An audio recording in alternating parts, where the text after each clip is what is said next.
HTTV in association with Absolute Warehouse Services. Danny, thanks for joining us so soon after a big win today against QPR at home. It might look relatively easy on the score sheet, but certainly wasn't an easy game. Conditions, QPR, a very capable team. Your team had to come through some real challenges today. Yeah, it was a tough game. QPR are a good team. I've got that much respect for Mark Warburton. I think with the ball, they cause you real problems. Their front four are very, very good. The overhead conditions were not easy as well. First half, we were playing into pretty much gale force winds, and that made it tough for us. I thought we started the game well with a real intensity, and maybe that dropped off at the end of the first half, and we were able to regroup at half time and come out second half, played with a real energy, and I think we get the first goal, and then we draw confidence from that moment, and hopefully now we will be able to start games like that with that confidence, because we're working ever so hard as a group on the training pitch, and that's one of the ways of finding confidence through developing understanding and building relationships.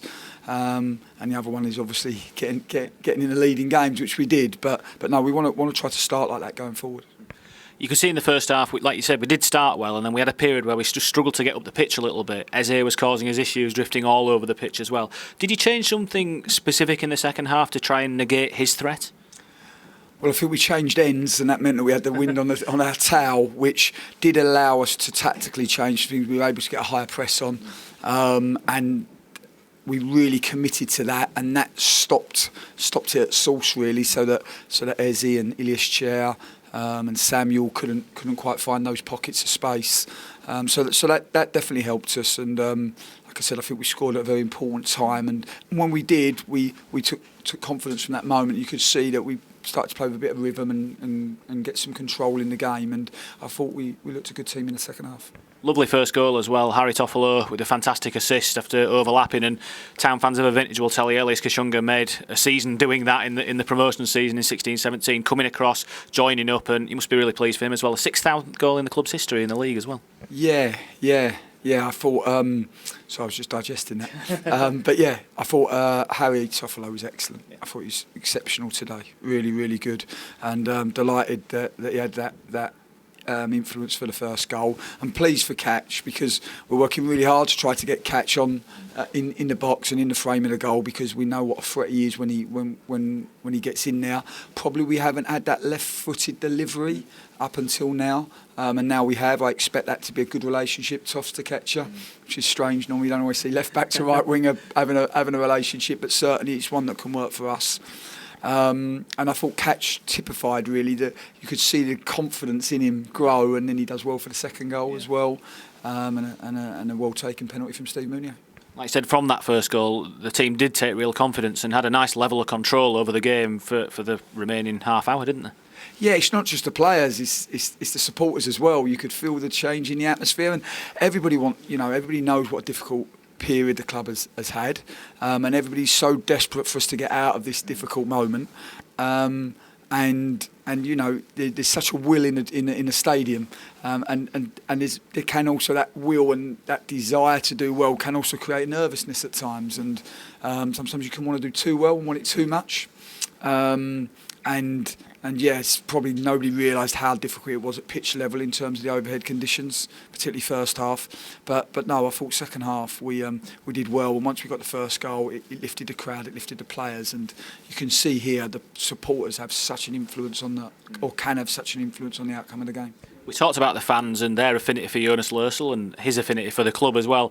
Did it take you back today? I thought the reception he got when his name was announced pre-match, and then when he came out for the second half, you can tell what a relationship there is between Jonas and the fans, and he does give a lovely calming influence on the team, doesn't he? Yeah, you could feel the love, and it's always good to see. These relationships are really, really important, and we were so pleased we were able to bring Jonas back. And I thought he looked a Premier League goalkeeper, didn't he? I thought a real calmness to his display. He has a real authority and a presence, and I thought he was, he probably didn't have to do too much with his hands, but what he did with his feet and the way he helped us to build allowed us to get that control in the game. We'll talk about Karlan Grant and what's kept him out of the game today, but how important do you think it is for the rest of the team that they've been able to put the performance in they have today without Karlan? Because he's obviously such a big player for us, but to be missing him and still do the business must be a little bit of a boost to them as well.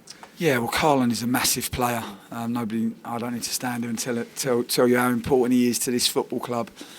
It was a blow. I'm not going to lie. Yesterday, just a collision with shins, and we thought he was going to be fine. We were looking maybe to inject it and put a painkiller in there so he could play today. We thought we should scan it just to check. It was a little bit more serious than we anticipated, which we received that news about 8 o'clock last night. So sometimes you feel like you're 1 step forward and 2 steps back here at the minute, but this is the place that we're in. And once you get over your initial disappointment, you have to try to find a way to overcome the obstacle. And I thought the players did that brilliantly today. And it meant that, it wasn't easy for Danny Simpson because he's only had a few days on the grass. We wanted to give him a few more before playing. We threw him in today, and I thought he got stronger as the game went on. And obviously for Baka, he's gone from right back to left wing, which is not normally a change that you make from game to game, but shows you how versatile he is. And I'm just pleased for the players that they could have easily become a victim in that moment, and they didn't. They showed the necessary resilience, and we were able to find a way today. Fantastic. On to Cardiff, Danny. Thank you very much. Thank you very much.